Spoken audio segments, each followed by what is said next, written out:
Welcome back to Story Hustler, Murder, Mayhem, PTSD. I'm Dylan. And I'm Mike. Like and subscribe. We have a jam-packed episode today. Day 4, Day 5 recap of the Michael Turney trial. I mean, it might come to a close earlier than we anticipated, and the big question is, will Michael Turney testify? Yeah, take the witness stand in his own defense. Of course, people who have been with us the last several episodes, we have been talking about the state of Arizona versus Michael Roy Turney, a second-degree murder trial, a 75-year-old man on trial for the disappearance and murder of his 17-year-old stepdaughter back in 2001. There are more plot twists and sort of human dynamics in this story and the backstory and the family story. Can I just say that I have been thinking about, because we sat in court for, we've now, our 5th day, 5 days we've been in there, every day of this trial thus far. And, my impressions, a lot has happened. We're going to break down some of the testimony. But I'm now starting to think it's going to go to the jury early next week. Yeah. Monday, maybe Tuesday. Yeah. We'll talk about that. But I'm now starting to think, what is this jury going to take into the deliberation room with them? And you and I, and if you did bear with me, you and I have been sitting sort of, second or third row in the court looking out, and it's really, I think there is an image that speaks louder than anything that's been said in that courtroom, just in the visuals, where you have Michael Turney, 75-year-old guy, slumped over, all by himself in his wheelchair. And then you have his 5 surviving children, all lined up. And they have been basically in the same order every day. His daughter, Sarah, and then his 4 sons. Yeah. Grown men. Some of these are big, strapping fellas. And they have been sort of a formidable statement to this jury. Next to the jury. They're right in front of them, looking, and let me say, they have conducted themselves with such dignity and poise. Sarah, I think this young woman has the weight of the world on her shoulder. And again, sitting back here, I'm looking at Sarah and her brother sitting there. I'm thinking, all of them feel this weight on their shoulders. She's at the eye of the storm of this high-profile prosecution. And her own father being charged with second-degree murder against her sister. And that's it. Just alone, that dynamic is hard and awful to be in that situation. This man who, this controlling, whatever we've said about Mike Turney, but he just seems, this pathetic old man who seems just infinitely unlikable. I've really tried to gauge the interaction between Mike and his family, and I can only remember 2 times when he shot back at least a look. First one was one of the first, I think the first day when he wheeled in, and I thought he flashed them a smile. I did too, kind of like a nod of approval or something. Right, but I honestly think now in retrospect, it was sort of like a snarky kind of, oh my God. Here. Oh my, because there has been, I've watched courtroom dramas, and you'll have family in the gallery and they tell you not to talk, but they're always saying, I love you, or saying something. Okay, they're talking to their loved ones who are being prosecuted. None of that. Basically, other than a couple of, looks and maybe a smile on the first day, or or kind of a smirk at his children. It'll definitely be interesting what the jury takes away. Yes, but so now that's the image. I think the jury has seen these very poised, stoic children tested, and 3 of them, 5 of them are sitting there. 3 of them are the state star witnesses, including Sarah, who of course is at the epicenter of this thing. And I do think she came off very well, and she's smart. She's had this platform that sort of led to this, pushed the issue. But early on, she said, "I'm not going to say anything more because I'm not going to." And they have held up to that. We've observed that, which I completely understand. Right, and we've tried to keep our distance, and it seems the other media there has given Sarah and her brothers their distance. But anyhow, before we start, I'm just now thinking, what is the image that this jury is going to take in? And I wouldn't be surprised if it is all of these children sort of lining up against their father, all of whom they're saying killed our sister, killed the, Yeah. And it's heartbreaking. It's kind of heart-wrenching. Yeah, I mean it is. It really is. Just all around this case is just kind of insane. But, insane. We've talked about this before, and I just would dub it the trial of the untold. Well, and this is something that we sort of got into with, if you've watched our last episode, we interviewed our friend Steve Strom, and we've gotten just acquainted with him over this trial, and he's Alyssa's biological father, and he's sort of hung up on some of the stuff we're hung up on. Michael Turney's story is that, this guy is already a convicted felon who had stockpiled weapons in his Phoenix home that could have blown up his, his neighborhood. And had a planned out manifesto to basically go commit an act of domestic terrorism by taking against the people who killed Alyssa. He has said that. Yeah, blowing up a union hall because so he said that she's dead. Because Mike, somewhere along the line, started telling people that it was assassins from the union that had killed his daughter. So, among his ever-changing story. Yeah, but again, the focus is this guy. Has already. We know he's done that, but unfortunately, that can't be brought up. None of that has been mentioned. But if he testifies, it would be interesting if he accidentally let something slip, some stupid thing to slip, and then. Well, we've been debating this all week. All week. Great for the prosecution. We talked about, what do they have new and how they haven't had anything new. That would be new. That would be exactly what this case needed. Right. Well, that's what it looks like it's going to play out on Monday, just to keep you up to speed. But we've kind of done a roundabout history lesson. If you haven't been caught up so far, go watch our other videos, and we've got, we'll give you the backstory 3 or 4 episodes now talking about the Mike Turney trial. We're 8 minutes in. We need to get into what this episode is about, and that is day 4 and day 5, a recap. Yeah, those are interesting days. Yeah, the first day was the opening statements, and they had one witness on, but then they put Sarah on, her 2 brothers, John and James, and we've spoken about that. But then, really, the following day, what would have been I can't even remember what day. But they all kind of run together. But it was like her manager. Our stuff was full, our Jody Arias thing just fell. So where we really left off was when a young man named John Lackman. I think is how you pronounce it. Sorry if I messed that up. John is John was Alyssa's boyfriend at the time she went missing. Yeah, and there's a famous scene of the video that Mike was always recording where she got in sort of a fight with caused by John. Mike. It was an interesting thing, and they played this video over and over again where Alyssa and her boyfriend John get in sort of a row, and she throws a telephone. Yeah, you see her coming to the frame. She chucks a phone at her door, and both sides have tried to make it sound. And then you hear tires screeching away. But the fight was caused by Michael Turney telling her boyfriend John that she was cheating on him. Right, that she had seen another boy. And it's one of those little wrinkles in the story, but it was like, as a father, I'm thinking this row between John and Alyssa became a big deal because there's a clip of video in it. But it turns out the whole thing was caused because Mike had taken it on himself to go and basically tell the boyfriend that his daughter was was hanging out with another boy. What dad does that? Why would you you do that? Why wouldn't you need to talk to your daughter or something? Then you go and narc to her boyfriend and cause a huge issue. One of just the many little sort of insights into what we believe is the parenting style of Mike Turney.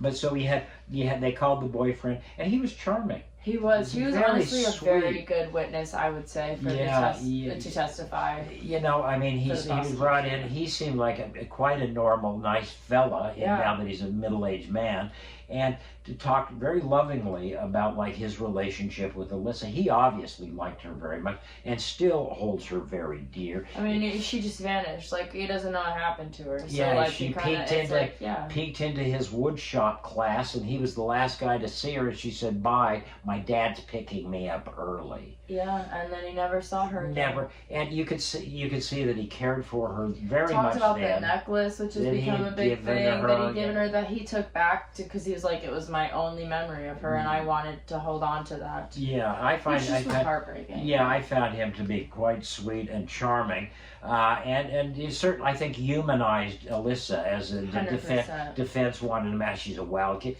You know, they did play the clip of this row, but he seemed like they were having a pretty normal relationship between, sort of romance, a high school relationship. Yeah, of a couple of 17-year-olds. Yeah, your first love kind of thing, you know. And Mike had to get himself involved in that. And I feel like, every witness we have seen, the common theme is everybody's like, well, Mike told me this was happening. Right. And Mike fed me this narrative of all this, and what happened came from Mike. And John, just continued to prove that. He was like, in the aftermath of Alyssa going missing, I heard the news from Mike. It was his narrative, it was his side. Yeah, every information, every detail, it came from Mike. Right. To every source. Precisely. And it's not matched up. We're seeing that there are versions that are not in history holding up. This in the early stages when they were talking, both the defense and the prosecution had Sarah and the brothers on. We told you that they were really focusing on statements that they had all made over the course of time. And they got investigated. And basically, I've come to see this as, we have a pretty clear image of what would happen up in Alyssa's life up until just those final moments, and then it is a complete black hole. And from that black hole, the narrative from the very beginning has been told by Mike Turney. And Mike Turney. And so when they were focusing on all of the kids' statements, well, you were saying this back then, when the defense was saying, when it really sounds like you were saying what your dad was saying. She was a troubled kid and causing problems, and he was trying his best, and they were saying all those, but again, because from the moment of the disappearance, this is not a case of crime scenes or tangible evidence or autopsy reports.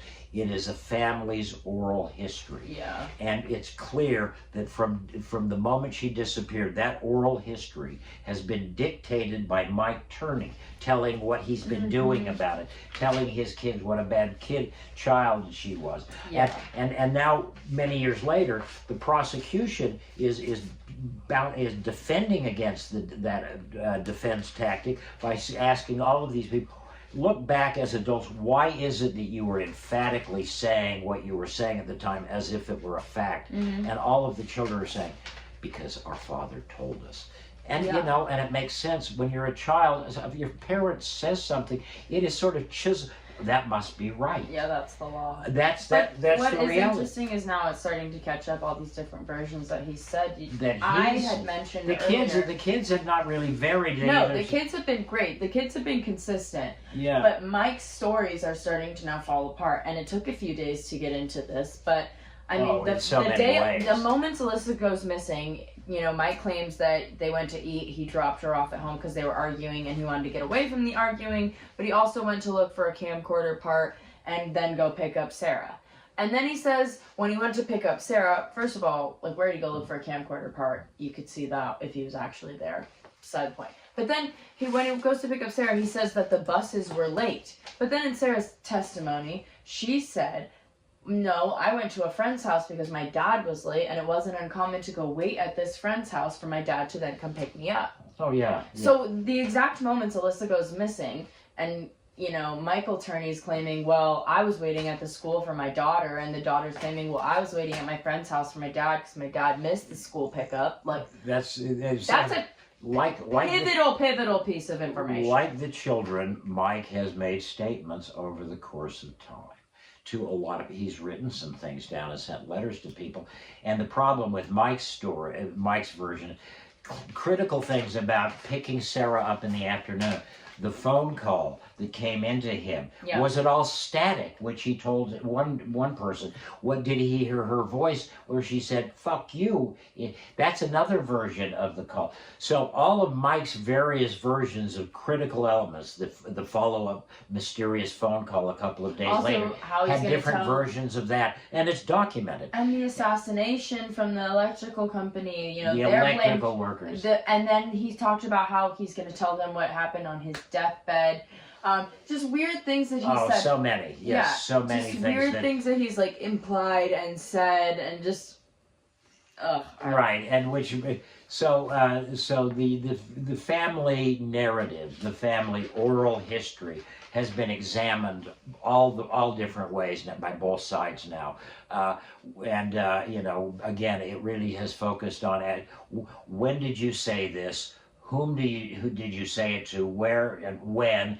And then now looking back, why did you say that? Yeah. And again, most of the stuff that it makes Mike look good, the kids are saying, I said that because Dad told me that. Yeah. And that, I think, is one of the pivotal points that you know, that not only they want to see this family unified against their father, they want the jury to take away that all of the narrative throughout this has been dictated by Mike until the children sort of got old enough, wise enough to start saying, let's look at this, and none of it was all dictated by Dad. Another weird thing that if he testifies, I hope is brought up is, I mean, the detectives also took the stand when we were there in day 4 and day 5. Stuart Summershoe and William Anderson, the detectives that took on this case in 2007. So I want to say more about those guys. But they said something interesting. I mean, they were talking about how basically there's no documentation of an investigation done in 2001, the original year that Alyssa went missing. Nothing was basically done. Nothing's been documented that anything was done. Nobody was talked to. Nothing was searched. Absolutely nothing. But then there's a letter from Michael Turney, who has been critical of the police before in the investigation in later stages. But this letter is very long. And it's praising the original detectives involved in 2001 who absolutely did nothing. Right. Well, and he's praising him. Yeah. So why is he praising someone who didn't do anything? Is it because maybe they're covering something up? Yeah. Or because he's praising their lack of investigation into the matter? Why is he praising them? And then he's so critical of them years later and backtracking. Another thing that doesn't add up. When they started to focus on him, he got more critical. Yeah, this, I got. And the detective has not, like, responded to anything for comment. Like, the original detective, you know. Oh, yeah, he producers, they've reached out, and he's... I think he doesn't want to have any part of this. The Phoenix police have, and just a personal note, it's been fun for me to go back because I know several of the main players. As I mentioned, I know the prosecutor, Vince Ambordino. I've known him for 25 years. The two lead detectives I've also known for about 25 years, William Anderson and Stuart Summershoe. And I worked with them. I observed them when they're patrol officers and then in their capacity as detectives. And I got to confess, I have always found all three of those guys to be pretty stand-up. Yeah. Men. And so it's been interesting to go back and see guys that I've known for many years. One of them's now retired, Stuart. Worked with Stuart on a case, a heartbreaking case about involving a missing child back in 2011. And I found him to be a very sincere, sort of cerebral guy at that time. And, you know, I can see why he went into these sort of long, complex investigations. And Anderson... He seems very thorough and just everything he was laying out for. You know, and we've taken some shots at cops during our thing, but these are the kind of guys that I think give the profession a good, there are definitely good cops a good and bad name, cops. and I go on my rants, but there are definitely good cops. Yeah, well, and I think these guys are. So with that little caveat, I do know them pretty well. But so the last part of the testimony came from Stuart Summershoe, retired detective, and his longtime partner, who's still an active guy, Detective William Anderson. And they basically laid out, you know, the investigation. And they were put in a hard position just because of what you said. It's clear that back in 2001, when Alyssa went missing, the Phoenix Police Department and the one or two detectives involved with this screwed it up. And now Summershoe and Anderson have come into this story, in the chronology, come in as detectives in this division that's going to go back and look for missing people and hard back cases and cold cases.